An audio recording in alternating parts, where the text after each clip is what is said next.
66 livros, Eclesiastes é um livro diferente. Então, imagine vocês que uma criança, né, uma filha, um filho, um neto, deseja muito, muito, muito um brinquedo, e fica falando com vocês, chora, e faz pirraça, e aquela coisa toda, até que você compra o bendito do brinquedo para seu filho, para o seu neto.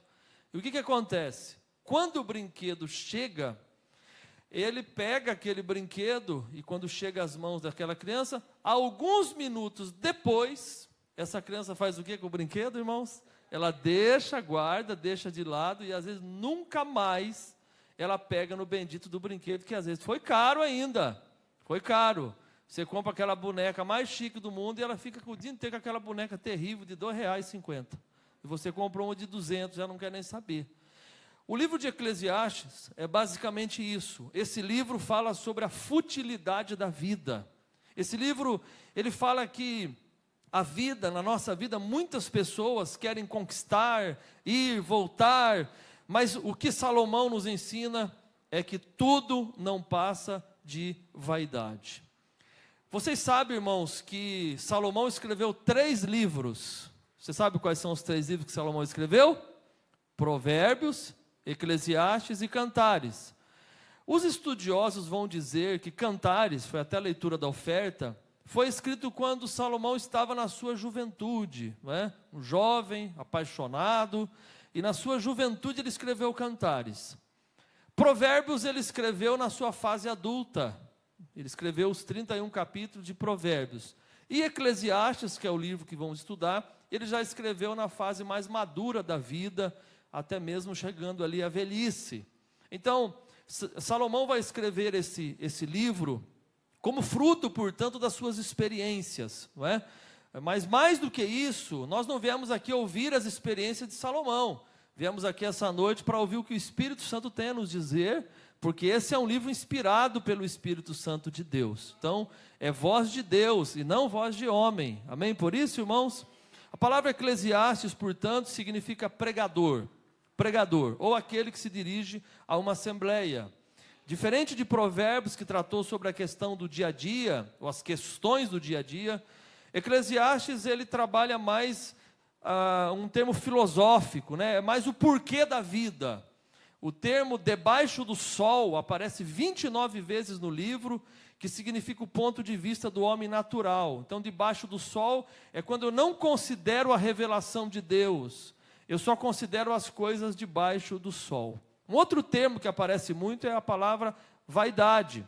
Esse termo, ao longo do tempo, na Assembleia de Deus e outras denominações, ele tomou um outro sentido, que não é o sentido que Salomão quis dizer. Tomou o sentido, por exemplo, na mudança de cultura de roupas, de vestes, por exemplo, na Assembleia de Deus, a gente costuma dizer, esse irmão, essa irmã agora está cheio de vaidades. E essas vaidades, na verdade, a gente está querendo dizer roupas ou alguns utensílios que a pessoa passa a usar, que antes não usava. Então a pessoa agora se tornou vaidosa ou cheia de vaidade. O significado desse termo, na verdade, não tem nada a ver com a roupa que eu uso ou com a mudança da roupa, seja o que for. A palavra vaidade, no sentido literal, significa sem sentido, sem propósito. É uma coisa inútil, né? É uma coisa que é como um sopro, uma coisa não permanente, uma coisa transitória. Isso é vaidade, sem sentido. Então, veja comigo, por exemplo, capítulo 1 de Eclesiastes, versículo 1, nós temos a autobiografia da alma, né? Nós somos informados que foi Salomão que escreveu, Eclesiastes 1:1. A Bíblia diz assim: palavras do pregador, filho de Davi, rei em Jerusalém. Então a autoria é a autoria de Salomão. Ele foi o rei em Jerusalém, o seu pai também foi rei, e o versículo 2 ele vai falar sobre isso. O que diz o versículo 2, irmãos? É o símbolo de todo o livro. O que diz o versículo 2? Vamos ler em voz alta. Vaidade de vaidades, diz o pregador, vaidade de vaidades, é tudo vaidade. Então, não é nem a idade, tá? Vaidade, né? Vai ficando mais velho, vaidade. Está cheio de gente que está com muita vaidade aqui na igreja, né? Que a idade está indo rápido e tal. Mas não é isso também. A ideia, como eu disse e repito, ele está dizendo sem sentido, uma vida sem sentido. Tudo é sem sentido quando você não leva em conta o Deus Todo-Poderoso. Uma pessoa que tira Jesus da agenda diária dele é uma pessoa derrotada. Ele pode morar nos maiores palácios, ele pode ter os maiores recursos, mas se ele não tem Jesus, ele é uma pessoa sem sentido, uma pessoa vazia, uma pessoa inútil, uma pessoa sem rumo. Por que que as pessoas tiram a sua própria vida muitas vezes? Claro que muitas vezes fruto de uma depressão profunda, não vou entrar nesse aspecto, mas na verdade, irmãos, uma pessoa que pensa até em tirar a própria vida é porque ela não achou mais sentido de viver, ela não achou mais sentido de futuro, então a vida dela se tornou essa vaidade que diz a palavra. O termo, por exemplo, portanto, é sem sentido. E o Salomão, ele começa dizendo isso porque ele buscou sentido na vida dele. A partir do versículo 3 até o 11, ele vai falar que ele fez tudo o que ele pôde para tentar as coisas, para ver onde achava alegria. Veja, por exemplo, o capítulo 1 e 5 de Eclesiastes. Ele diz assim: nasce o sol, põe-se o sol e volta ao seu lugar de onde nasceu. Então, um dia vem, outro vai, não há sentido. O texto, a partir do versículo 12 do primeiro capítulo, e no capítulo 2 também, você vai perceber que Salomão está tentando, de todos os jeitos, ser feliz. Então, primeiro, ele tenta ser um arquiteto. Veja, capítulo 2, do 4 ao 6. Eclesiastes 2, 4 ao 6. Eu fiz, sempre esse verbo passado, né? Fiz para mim obras magníficas, edifiquei casas, plantei vinhas, fiz hortas, jardins, plantei árvores de toda espécie de fruto, fiz tanques de água para regar com eles o bosque e reverdencio as árvores. Então, ele tentou buscar no trabalho uma felicidade. Fiz tudo, fui um arquiteto, aprendi pedreiro, servente, arquiteto, pintor, aprendi todas essas profissões, mas não encontrei sentido. Capítulo 2 e 7, ele tenta, como um fazendeiro, ser feliz. Ele diz assim: adquiri servos e servas, tive servos nascidos em casa, grande possessão de vacas e ovelhas, mais do que todos os que houve antes de mim em Jerusalém. Salomão também tenta buscar alegria no dinheiro. Eclesiastes 2 e 8. Amontoei para mim prata, ouro, joias de reis e províncias, provi-me de cantores, cantoras, delícias dos filhos dos homens, instrumentos de música de toda sorte. E o resultado, irmãos, é que essa busca desenfreada não chega a lugar nenhum. Veja o capítulo 2, versículo 13 e 14. Ele vai dizer: então, ou seja, tudo que eu tentei, o que eu busquei, vi que a sabedoria é mais excelente do que a estultícia, quanto a luz é mais excelente do que as trevas. E Salomão vai dizer uma coisa muito linda no versículo 14 do capítulo 2, a primeira parte, quando ele vai dizer: os olhos do sábio estão na sua cabeça. O crente não enxerga apenas pelos seus olhos físicos, o crente enxerga pela sua visão. A visão te leva muito mais longe. Se você só olhar com os olhos físicos, irmãos, vocês não vão conseguir, eu não vou conseguir chegar longe. Mas quando nós enxergamos com a nossa mente, nós conseguimos chegar muito mais longe. Veja, por exemplo, o capítulo 2 e 24, quando ele conclui essa primeira parte, e ele fala sobre aproveitar bem a vida. Ele vai dizer: não é bom, 2 e 24, não é pois bom para o homem que coma e beba e faça gozar a sua alma do bem do seu trabalho? Isso também eu vi que vem da mão de Deus. Então, quem tem saúde para comer e para beber e saúde para trabalhar, tem que agradecer a Deus, irmãos. Você já agradeceu a Deus por você estar vivo hoje? Você já agradeceu a Deus por levantar da cama com os seus próprios pés? Você já agradeceu a Deus pelo alimento hoje? Irmãos, é incrível alguns cristãos que não oram no momento da alimentação, não oram, e dizem assim: não, pastor, quando eu fiz compra eu já orei. Tudo bem, não tem problema, mas o que custa nós orarmos também na hora da comida ou antes da alimentação, não é? Às vezes eu brinco assim, alguns irmãos vão comer alguma coisa, está numa pizzaria ou comendo alguma coisa, e eu fico esperando ali, porque na hora que ele coloca o primeiro bocado, eu começo a orar, o irmão não sabe o que fazer. É bom para aprender, porque nós temos que orar antes da alimentação. Mas estou no restaurante, não tem nada, você está no Brasil, você pode, não precisa levantar as mãos, né? Meu Deus e meu Pai, parar o restaurante, não precisa disso não, quietinho no seu lugar, fecha os olhos. Esses dias eu vi um casal acho que foi num restaurante, em algum lugar, eles estavam sentados e daí eles deram as mãos, e eles fecharam os olhos, sem falar alto, sem gritos, sem chamar atenção, e com os olhos fechados e mãos dadas, eles oraram fervorosamente agradecendo pela comida. Irmãos, eu fiquei impactado, achei uma atitude linda. E assim eles estão pregando o Evangelho, não é verdade? Anunciando a palavra. E a Bíblia diz, se você pode se alimentar, se você pode desfrutar a sua alma do bem do seu trabalho, isto vem do Senhor nosso Deus. Que maravilha! Não importa, irmão, se você hoje não tem o salário que você deseja, você vai em busca disso, mas não fique reclamando da sua vida hoje. Aprenda a ser grato a Deus por tudo que Ele tem feito por você. Você pode dizer amém? Capítulo 3, o mais conhecido de Salomão, fala sobre o tempo. Acompanhe comigo o versículo 1. Tudo tem um tempo, ou desculpe-me, tudo tem o seu tempo determinado, diz na minha tradução. E há tempo para todo propósito debaixo do céu. O termo tempo é, na verdade, a maior riqueza que nós temos. A maior riqueza. Se você chegar para uma pessoa multimilionária, com seus 90, 95 anos, e se falar para ele, se você pudesse trocar a sua riqueza pela juventude, começar do zero, você toparia? Ele toparia na hora. Por quê?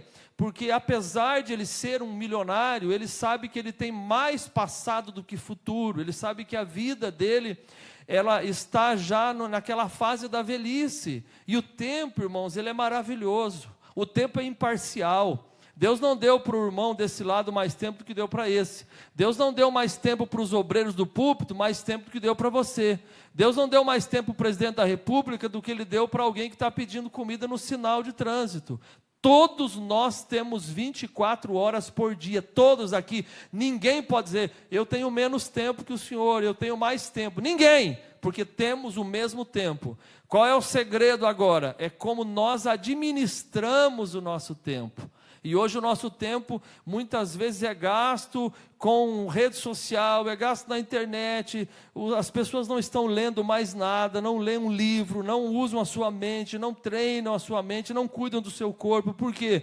Porque eles estão na síndrome do pagodeiro lá, deixa a vida me levar e vida me leva, e vai levar você para a desgraça, porque se você não tem propósito de vida, se você não tem plano na sua vida, o tempo vai passar.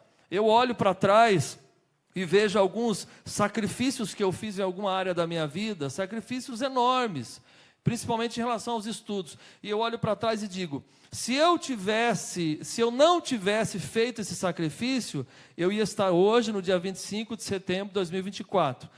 Como eu fiz esse sacrifício, eu estou no dia 25 de setembro, não mudou nada. Se você fizer, o tempo vai passar. Se você não fizer nada, o tempo vai passar do mesmo jeito. Então é melhor fazer, para lá na frente você olhar para trás e dizer, eu louvo a Deus pela minha vida, porque eu servi ao Senhor, eu servi as pessoas, eu fui uma bênção na vida das pessoas e as pessoas na minha vida. Amém por isso, irmãos? E daí ele vai começar a dizer no versículo 2 sobre todos esse tempo, né? Esses tempos. Tempo de nascer e tempo de morrer, todos passamos por isso. Tempo de plantar e tempo de arrancar o que plantou. O tempo da colheita. Você tem o tempo da plantação, mas você tem o tempo da colheita. Então, pastor, eu quero colher assim, uma colheita bem grande, mas se você não mudar a plantação, não vai colher nada. Para você ter resultados diferentes, você tem que ter atitudes diferentes.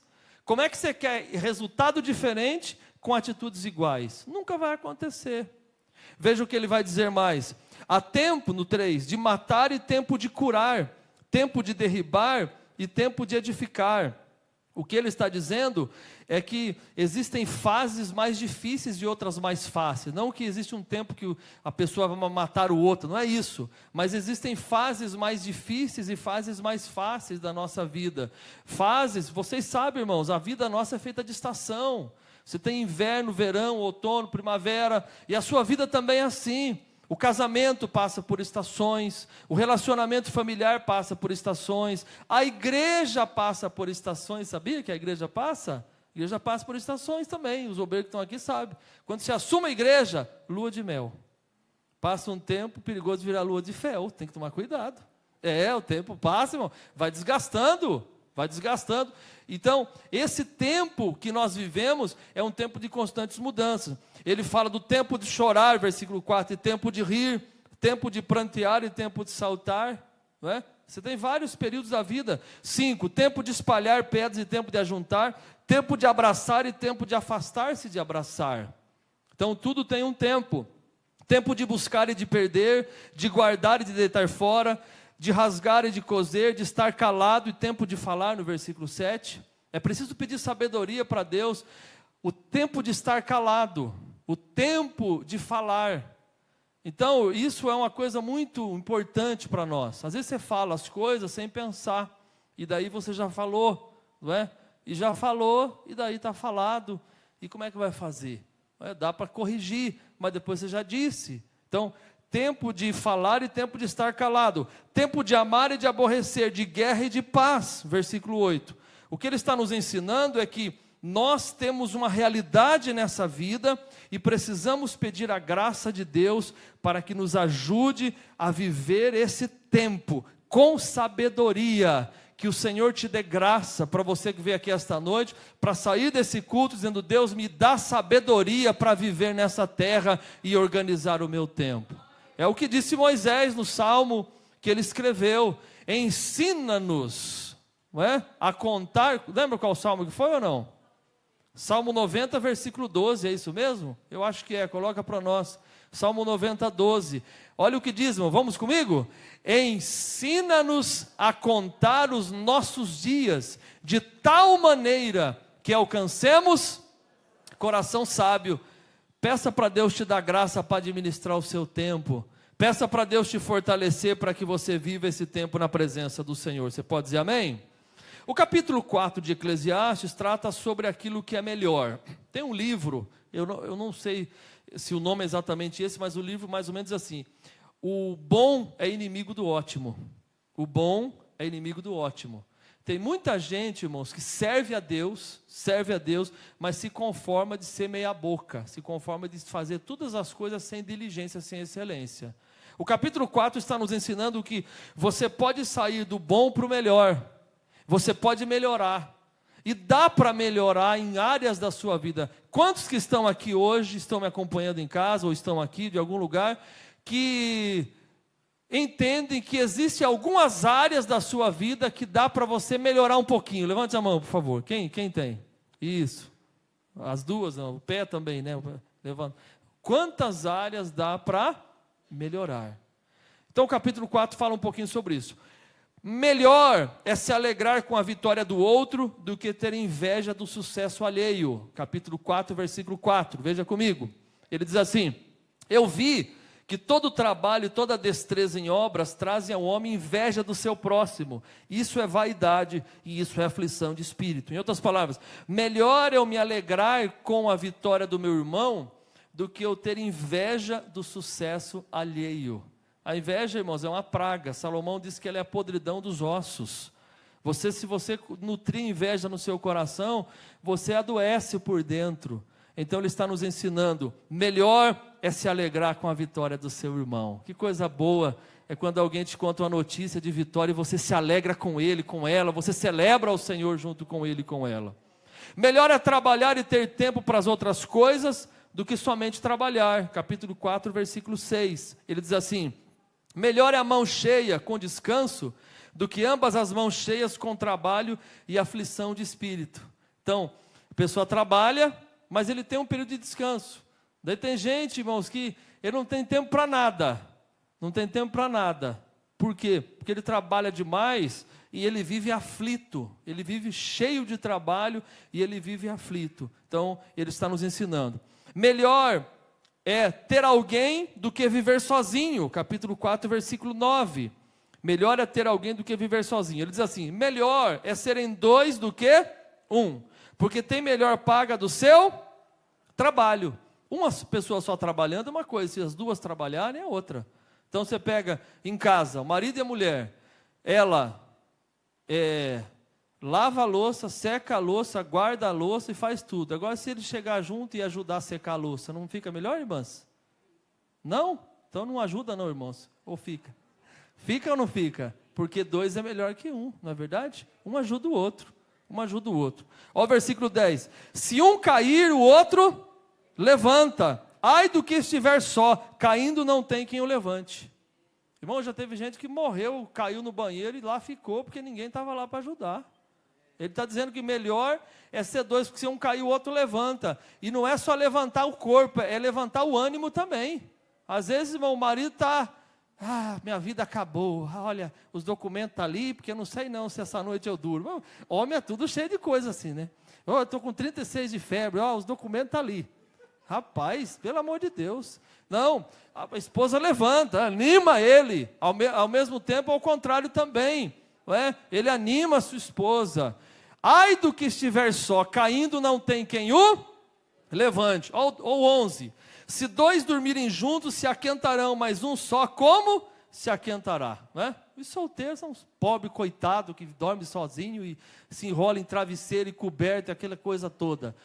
Os casados um esquentam o outro, e glória a Deus por isso. E o solteiro vai orando para chegar a sua vez. Versículo 12, se alguém quiser prevalecer contra um, os 2 lhe resistirão. Agora veja, o cordão de 3 dobras não se quebra tão depressa. É o esposo, a esposa e Jesus no meio. 3 dobras, glória a Deus. É ele, ela e Jesus junto, não se quebra tão depressa. A vitória é nossa em nome de Jesus. Capítulo 5, irmãos. Dentre os vários conselhos, 2 são centrais nesse capítulo.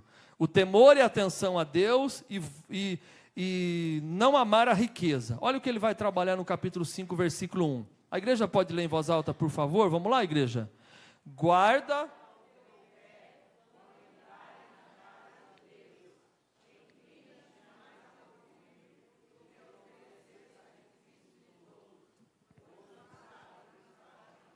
Guarda o teu pé quando entrares na casa de Deus. Em outras palavras, que o temor de Deus esteja no teu coração e a atenção à voz do Senhor. Olha o 4 e o 5 do capítulo 5. Quando a Deus fizeres algum voto, não tardes em cumpri-lo, porque não se agrada de tolos. O que votares, paga-o. Versículo 5. É melhor não votar do que votar e não pagar. Então, você vai fazer um voto com Deus, cumpra o voto. Agora faça voto que você consegue alcançar. Faça voto. Pessoa, por exemplo, não consegue largar do celular nem a pau, é uma praga o dia inteiro. Né? A partir de hoje, 60 dias sem nada. Você não vai conseguir, não. Melhor 6 dias, começa devagar. 6 dias já está bom. 60? Você não consegue ficar 60 segundos sem ver? Imagine 60 dias, vai ter que internar você no médico para a ansiedade vai começar a dar tremedeira em você, porque vai ficar sem o telefone. Então, faça votos que estejam no seu alcance diante do Senhor. Mas se fizeres votos, pague. É melhor que não votes do que votar e não pagar. Outra coisa, não tem como amar a Deus e as riquezas ao mesmo tempo. Capítulo 5, versículo 10 a 12. Leia comigo, por favor. O que amar o dinheiro nunca se fartará do dinheiro. E quem amar a abundância nunca se fartará da renda. Também isso é vaidade. Onde a fazenda se multiplica, aí multiplica os que comem. E mais proveito, pois tem os seus donos do que a verem com os seus olhos. O 12. Doce é o sono do trabalhador, quer coma pouco, quer muito, mas a fartura do rico não o deixa dormir. Então, algumas lições que ele nos ensina aqui, irmãos. Primeiro, o dinheiro é um excelente servo, mas é um péssimo senhor. Versículo 10. O dinheiro é um excelente servo, mas um péssimo senhor. O que ama o dinheiro nunca se fartará do dinheiro. E quem ama a abundância nunca se fartará da renda. Às vezes você vê uma pessoa rica, milionária, mas aí você vê uma atitude e você fala assim, mas como é que pode? Já tem tanto e quer mais? Pois é, é uma coisa insaciável. A pessoa andou a pé, aí eu quero uma bicicleta, aí compra, aí agora eu quero uma moto, compra, agora eu quero um carro, compra, eu quero um caminhão, vai, um ônibus, vai, agora eu quero um helicóptero, agora eu quero um avião, e vai, porque a alma nunca se farta. Uma outra coisa, o versículo 11 diz assim, onde a fazenda se multiplica também quem? Os que comem. Qual que é o princípio aqui? Quanto mais você ganha, mais você gasta. É um negócio interessante. Quando você ganhava R$1.000, Você vivia com os bichos, não passava fome. Daí você passou a ganhar 3 mil. Você fala, rapaz, não sei como é que eu não consigo viver. É claro, você aumentou também o seu gasto. Você não manteve o seu padrão de vida, você aumentou, porque você está ganhando mais. Ele está dizendo, aonde a fazenda se multiplica, multiplica também quem come. Então, que bênção, a igreja cresceu, e agora está muito calor, vamos instalar ar. Pois é, aumentou a conta de luz. Aumentou a igreja, aumentou as dificuldades. Aumenta o povo, também aumenta os problemas, porque quanto maior é o desafio, maior é os problemas que vêm. Olha, eu tenho uma empresa, uma microempresa, ela é pequena, tal, e eu quero crescer. Tudo bem, é uma bênção, e você vai crescer, mas pode entender que também os desafios vão crescer juntos, porque a fazenda se multiplica e multiplica também os que comem. O casal, acabou de se casar ali, ele compra ali, sei lá, compra 30 ovos ali na feira e 1 quilo de carne, passa a semana. Daí vem os filhos, 1 quilo de carne, só para o almoço. É assim ou não é, irmão? O dinheiro em si não é a raiz de todos os problemas, mas o amor é. Então, olhe comigo 1 Timóteo 6:6, por favor. Dá uma olhadinha lá, 1 Timóteo capítulo 6, versículo 6. Vai colocar no Data Show, imagino? Já está, obrigado. Diz assim, 1 Timóteo 6:6. Grande ganho a piedade com o contentamento, sempre contente, nunca reclamando de tudo e de todos. Versículo 7. Nada trouxemos para esse mundo, e é manifesto que nada podemos levar dele. Alguém aqui já viu caminhão de mudança em velório? Já viu enterro? Alguém aqui já viu gaveta em caixão? Não? Por quê? Porque nada trouxemos para esse mundo, e nada vamos levar dele. Olha o versículo 8. Tendo, porém, sustento e com que nos cobrirmos, estejamos com isso o quê? Satisfeitos, contentes no Senhor. Versículo 9, mas os que querem ser ricos, caem em tentação, em laço, e muitas concupiscências loucas e nocivas que submergem os homens na perdição e na ruína. Ainda o versículo 10, porque o amor do dinheiro é a raiz de toda espécie de mal. Não é o dinheiro, pessoal, é o amor. O dinheiro é uma bênção, o dinheiro é uma bênção. Pastor, o dinheiro traz felicidade? Não sei, mas ficar sem ele dá uma tristeza terrível. O amor do dinheiro é que é o problema, é a raiz de toda espécie de males, e nessa cobiça pelo dinheiro, alguns se desviaram da fé, e traspassaram a si mesmo com muitas dores. Coloque ainda 1 Timóteo 6, versículo 17, por favor, para nós.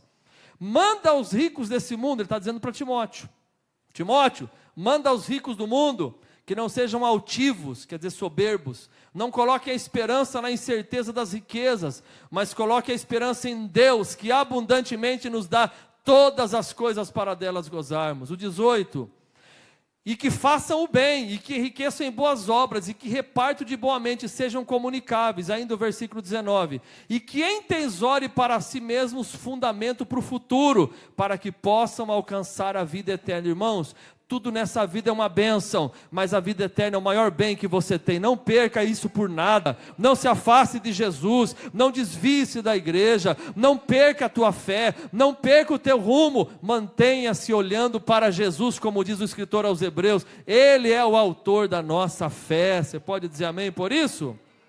Glória a Deus. O capítulo 6 de Eclesiastes, irmãos, vai falar sobre os bens que Deus nos dá, que são lícitos, mas que também não pode satisfazer a alma. Veja um exemplo, é um capítulo curto, o versículo 3 diz que não adianta nascer, crescer e quando morrer não ter dignidade. Se o homem gerar 100 filhos, Eclesiastes 6:3, se o homem gerar 100 filhos, viver muitos anos, dia dos seus anos forem muitos, se a sua alma não se fartar do bem, e além disso não tiver enterro, um aborto é melhor do que ele. Não há nenhum incentivo para aborto aqui nesse texto. O que ele está dizendo é que não adianta nascer, crescer e morrer e não ter dignidade.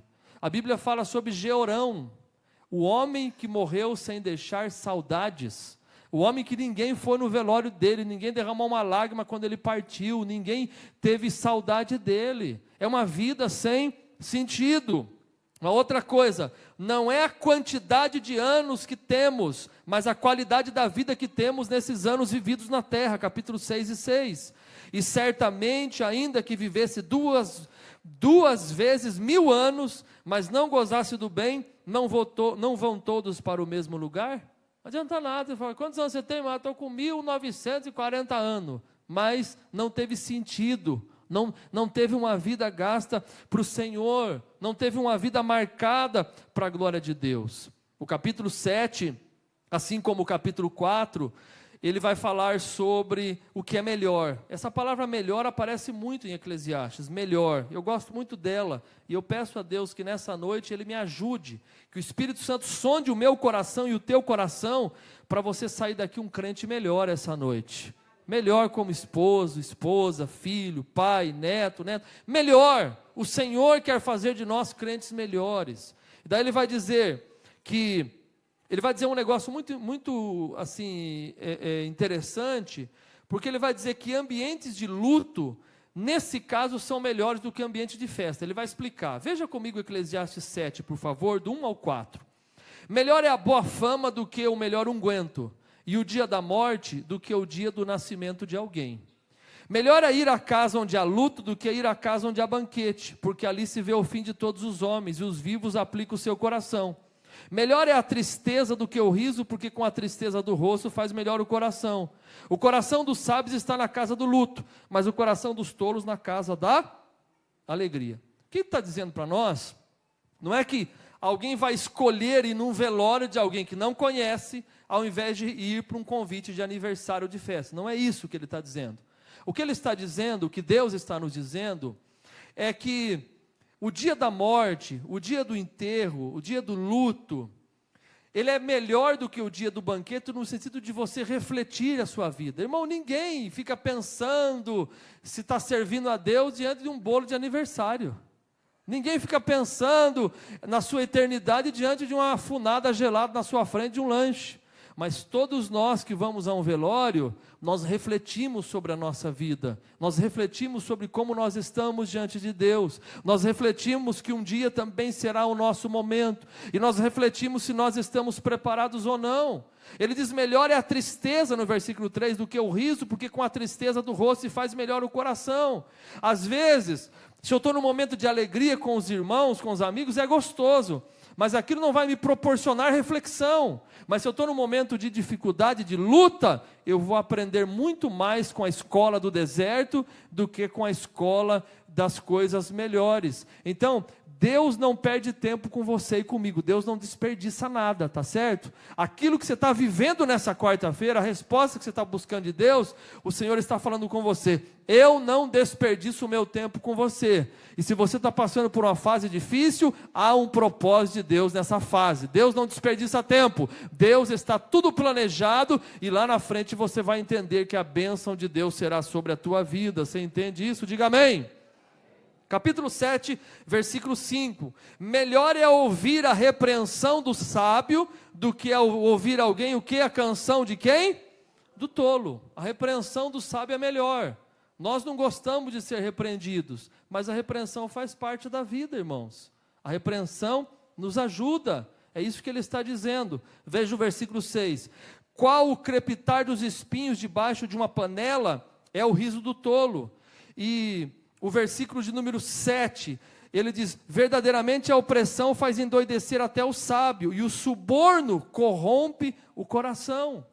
Ele está dizendo que andar com os sábios é muito melhor do que andar com os tolos. É isso que ele está dizendo nesse texto. Uma outra coisa, os meus olhos e os seus não podem estar fixos no passado, mas no futuro. Eu provo na palavra. 7 e versículo 8 de Eclesiastes. Diga bem alto você comigo. Vamos lá?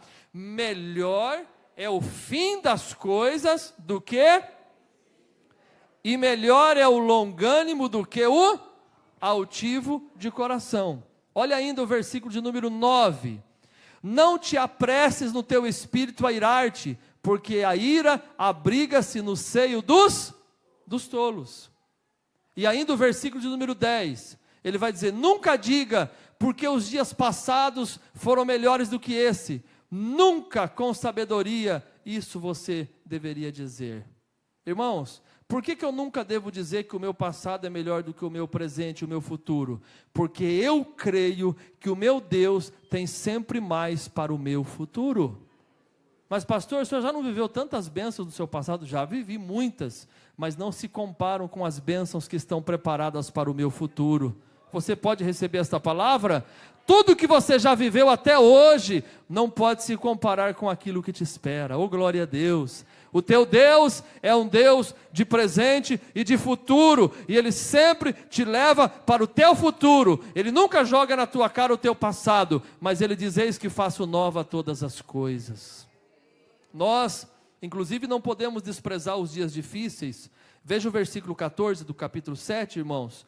No dia da prosperidade, goza do bem, quer dizer, aproveita. Mas no dia da adversidade, considera. Está passando um dia difícil? Pensa sobre esse dia. O que eu vou aprender com isso? O que eu posso aprender com essa lição e com essa situação? É isso que ele está dizendo.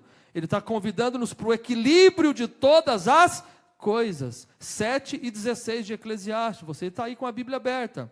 Não seja demasiadamente justo, quer dizer, exageradamente justo, nem demasiadamente sábio, porque te destruirias a ti mesmo. Não seja demasiadamente ímpio, nem sejas louco, porque morrerias fora do teu tempo. Bom é que retenhas isso, e disso não retires a tua mão, porque quem teme a Deus escapa de tudo isso. Ainda o 19, a sabedoria fortalece o sábio, mais do que 10 governadores que haja na cidade. Uma pessoa desequilibrada, digamos que ela é exageradamente santa. Irmãos, aquela pessoa exageradamente santa, ela nem risada ela dá, tudo é pecado, tudo é pecado para ela, e não tem nada certo e tal. E uma pessoa demasiadamente ímpia, tudo para ela sem temor de Deus. Então é uma coisa desequilibrada. Ele está nos convidando esta noite, vamos pedir o equilíbrio do Senhor para a nossa vida, equilíbrio na vida espiritual, porque a sabedoria fortalece o sábio. Quem entende isso, diga amém. Agora, o que ele vai dizer no capítulo 8, é que nós temos que obedecer o rei, e eu digo para vocês que o nosso rei chama-se Jesus de Nazaré, ele está aqui essa noite. Capítulo 8, versículo 2, eu digo, observa o mandamento do rei, isso em consideração para com o juramento de Deus. Como é que eu observo o mandamento do Senhor Jesus? Lendo a sua palavra. O versículo 3, não te apresses a sair da presença dele, nem persistas em alguma coisa má, porque ele faz tudo o que ele quer, porque a palavra do rei tem poder, e quem lhe dirá o que fazes? Em outras palavras, observe os mandamentos do Senhor, mantenha-se na presença do Senhor e submeta-se à vontade de Deus para a sua vida. Irmão e irmã, se Deus falou, quem somos nós para questionar o Senhor? Isaías e Paulo vai dizer, quem és tu, ó vaso, que pergunta para o oleiro, o que você está fazendo?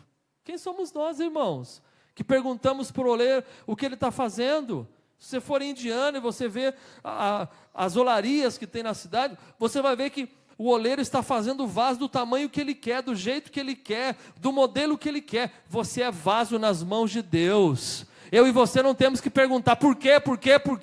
O oleiro sabe o que faz, e se ele quebra o vaso é na mão dele, ele vai restaurar de novo, ele vai fazer de você e de mim um vaso novo, para que nós possamos glorificar o nome do Senhor nosso Deus.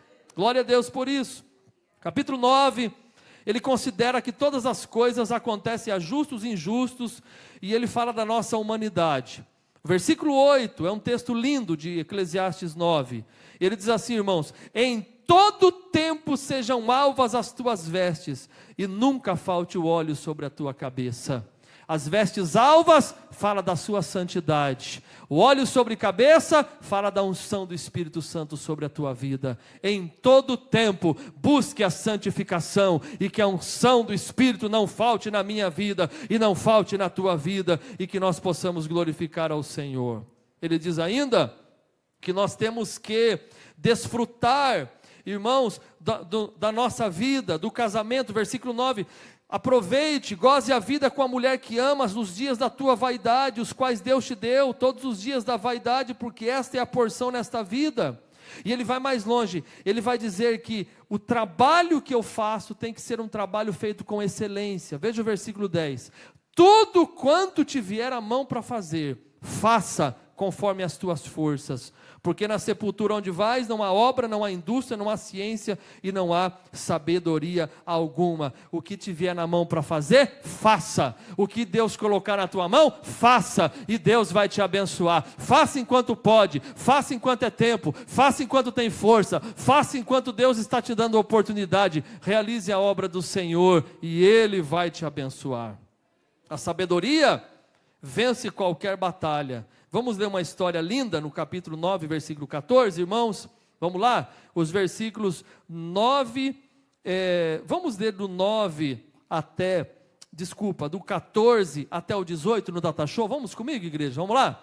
Vamos comigo, essa história é linda. 1, 2, 3. Houve uma pequena cidade em que havia poucos homens, e veio contra ela um grande rei, e a cercou, e levantou contra ela grandes tranqueiras, e vivia nela um sábio pobre, que livrou aquela cidade pela sua sabedoria, e ninguém se lembrava daquele pobre homem. Então disse eu, o que ele disse, irmãos? Melhor é a sabedoria do que a força, ainda que a sabedoria do pobre foi desprezada, e as suas palavras não foram ouvidas. As palavras dos sábios devem em silêncio ser ouvidas, mais do que o clamor do que domina sobre os tolos. E o 18, melhor é a sabedoria do que as armas de guerra, mas um só pecador destrói muitos bens. Amém por esse texto, irmãos? Vamos pedir que Deus nos dê sabedoria para vencermos e sabedoria para vivermos essa vida, amém por isso? Sabedoria! A sabedoria que Deus nos dá para nós entendermos que a sabedoria é melhor que a força, mesmo que a sabedoria seja desprezada. Irmãos, você não precisa se justificar para as pessoas se você sabe quem você é em Deus. Você não tem que ficar justificando se você sabe quem você é em Deus. Viva com sabedoria e o Senhor vai ser a tua defesa. O Senhor vai ser o teu escudo. O Senhor vai ser o teu ajudador. Você não tem que justificar. Você tem que entender que o Senhor Deus é a sua defesa.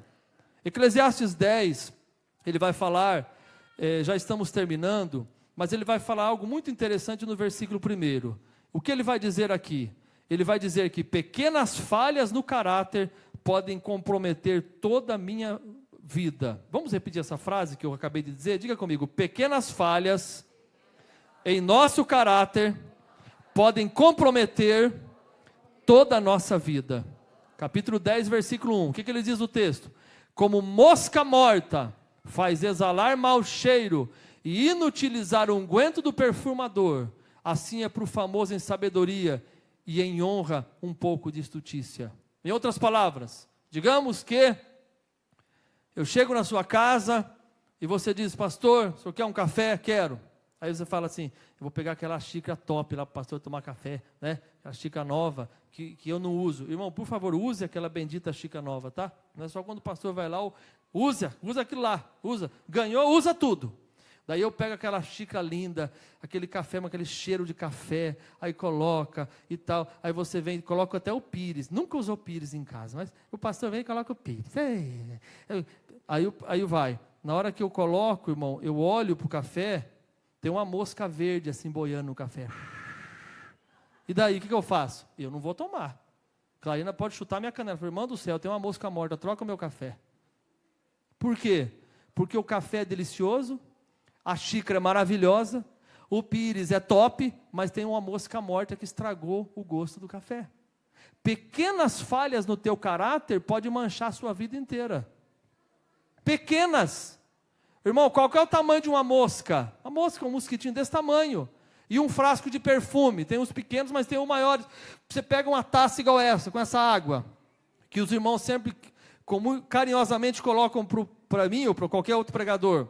Então, eu já tomei um pouco dessa água, mas digamos que agora eu vou tomar um pouco de água. Eu olho aqui, tem uma mosca morta, a taça é bonita, a água está gostosa, mas não tem como eu tomar, porque aquela mosca morta, ela estragou a água. Paulo diz que nós temos o bom cheiro de Cristo. Nós temos cheiro de vida para quem precisa de vida. Nós estamos aqui para espalhar o perfume do Evangelho e não para espalhar a podridão do pecado. Nós não estamos aqui como pregadores de más novas, mas de boas novas. Espalhe o cheiro do Evangelho e não deixe que a mosca morta estrague o teu caráter. Não deixa, irmãos. Não deixa. E o Senhor tem que nos dar graça a cada dia. Para nós, pastores, obreiros, irmãos, o Senhor tem que nos dar graça, muita graça, a cada dia, não é?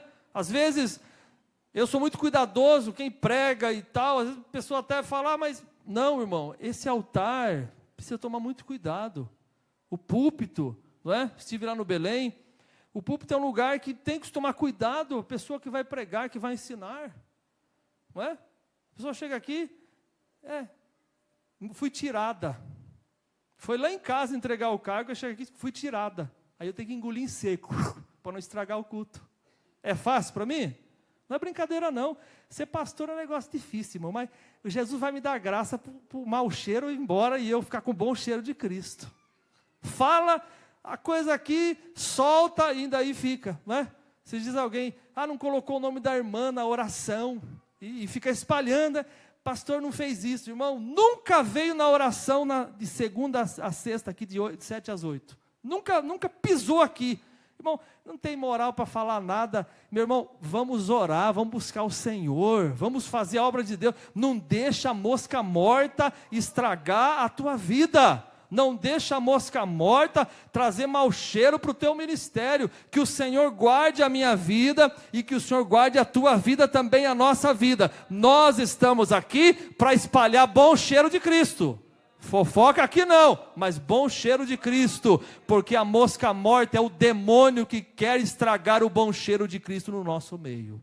Quem me entende, diga amém, e quem não entende não precisa dizer amém também, porque já falei claramente. Agora, veja o versículo 8 e 9, quando ele diz assim, quem fizer uma cova, cairá nela, e quem romper o muro, uma cobra o morderá. Quem acarretar pedra, será maltratado por elas, e o que rachar lenha, expõe-se ao... Não adianta, irmão, é o caso do Amã, ele montou lá como é que diz, uma forca para o Mardoqueu, ele caiu. Irmão, fique em paz se você está na presença do Senhor. Por quê? Porque a Bíblia diz que a vingança não pertence a mim nem a você, é ao Senhor, é Ele que cuida de nós, Ele que cuida da igreja. Uma outra coisa, nós precisamos trabalhar, cada um de nós, olha o versículo 10 e 10, esse texto eu acho lindo. Se estiver embotado ferro e não se afiar a corte, então se deve pôr mais força, mas a sabedoria é excelente para dirigir. Não sei se o irmão João vai lembrar que eu falei sobre o Gideão, né?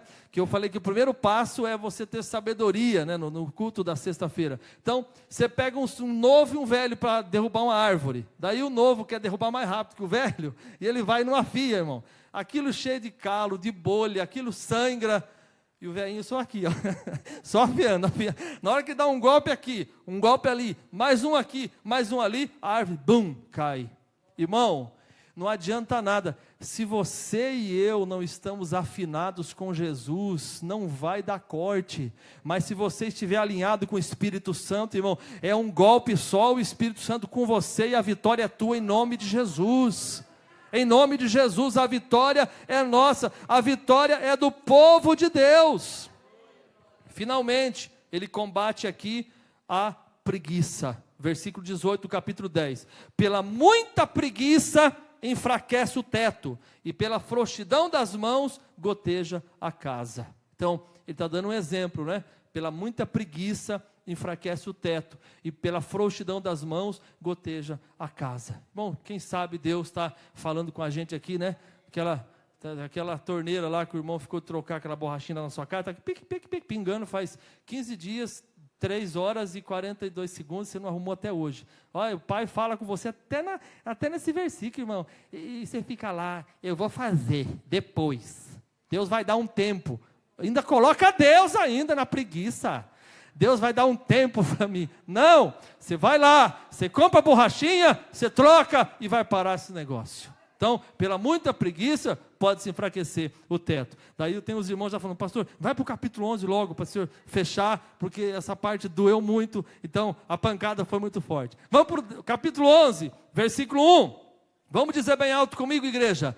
Lança o teu pão sobre as, e depois de muitos dias o acharás. Oh, glória a Deus. Faz a obra, semeia a tua semente, porque lá na frente o Senhor vai te ajudar a colher.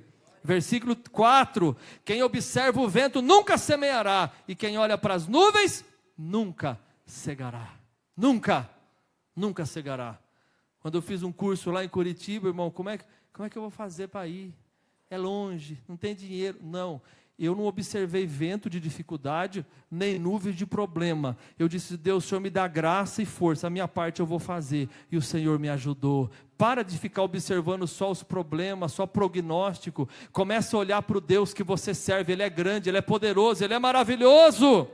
E aí ele diz assim no versículo 6, pela manhã, semeia a tua semente. À tarde, não retire a tua mão, porque não sabes qual prosperará, se esta, se aquela, ou se as duas serão boas. Ou seja, ele está dizendo, olha, você precisa trabalhar com vários resultados. De manhã semeia, à tarde continua semeando. Você não sabe qual das duas vai prosperar, mas continua semeando, porque Deus vai te abençoar. Você vai colher frutos para a glória do nome de Jesus.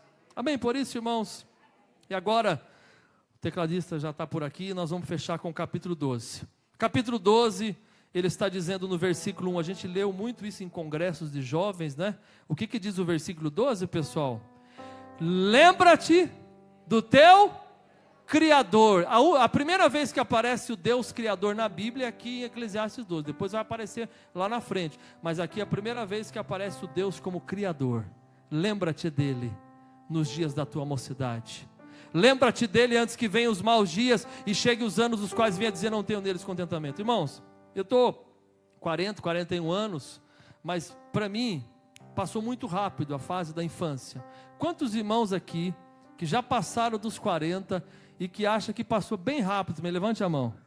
Olha, quem lembra quando você era criança, história de 5, 6 anos de idade, irmão? Lembra ou não lembra? Irmão, você olha para trás e fala, meu Deus do céu, por quê?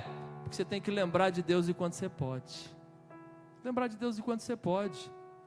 Irmãos, eu vi tanto obreiro sofrer com chamada. Eu com 16 anos falei, Deus, eu já quero logo, já dá assim logo, já assim.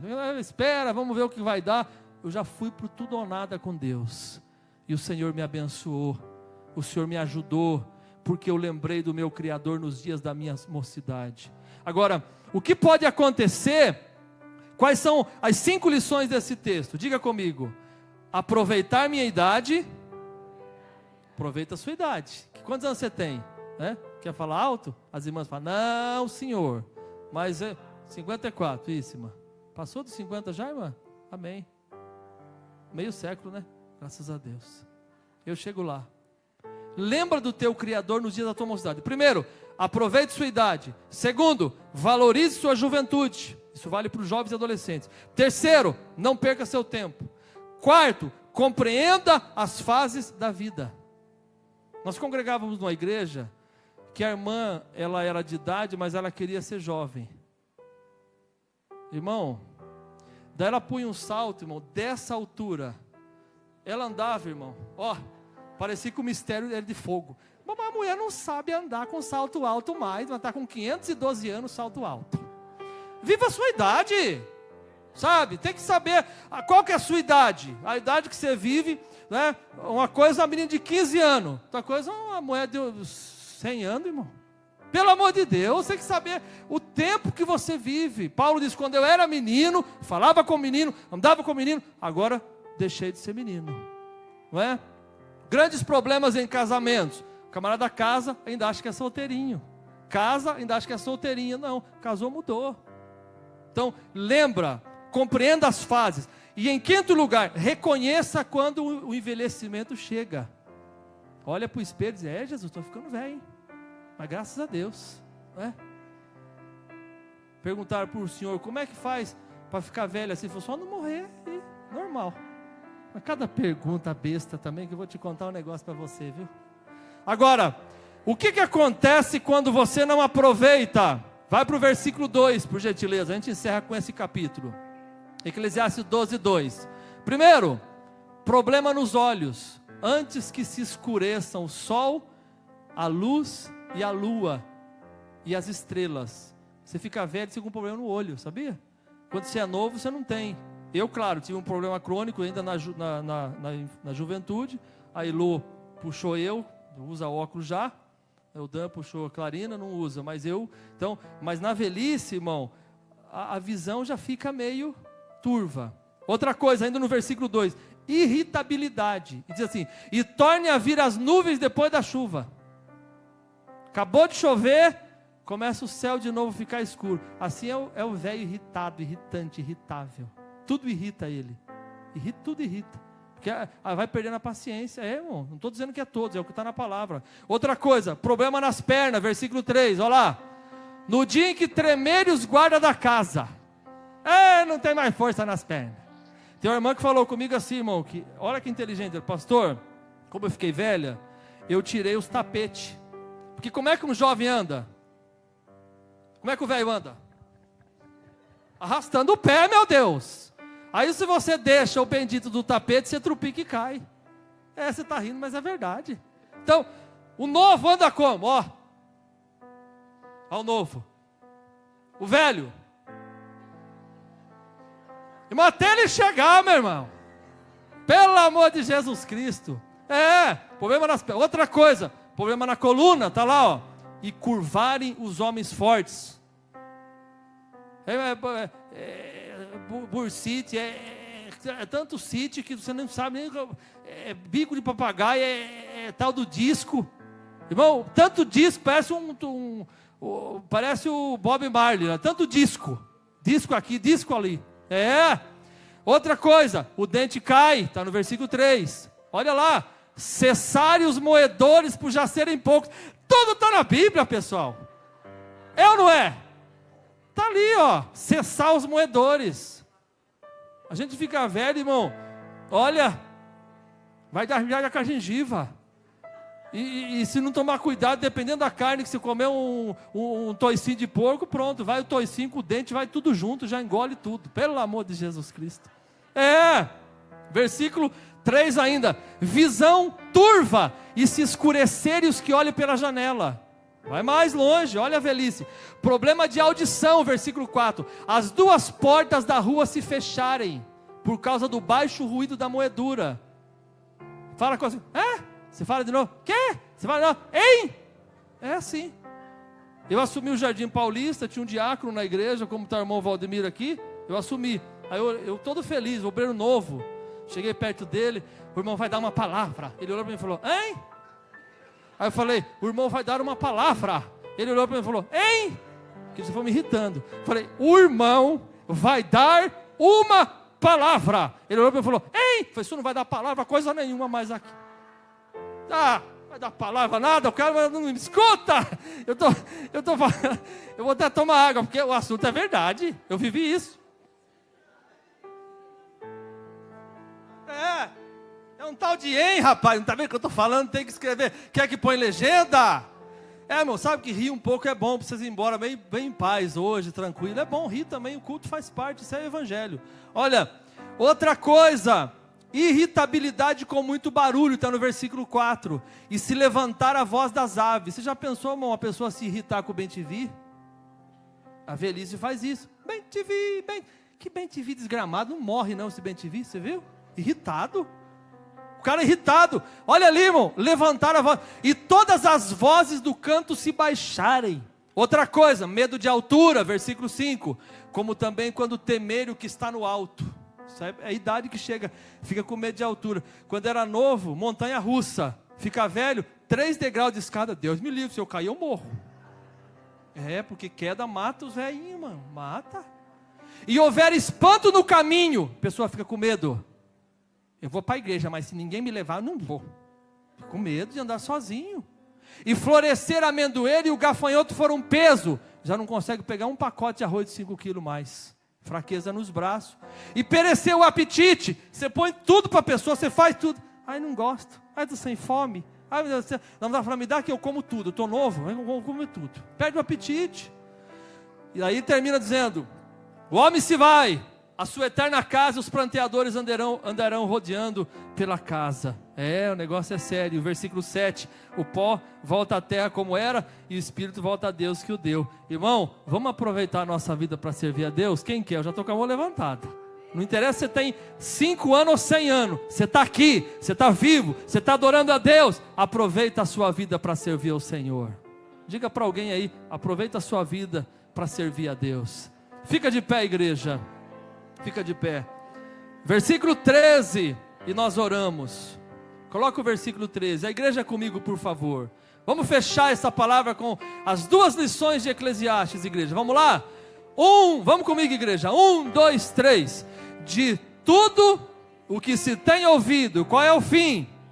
Teme a Deus e guarda os seus mandamentos, porque este é o dever de todo homem. Qual é o resumo do livro de Eclesiastes? Primeiro, diga comigo, temer a Deus.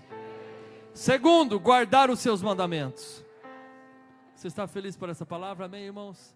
Vamos pedir que Deus...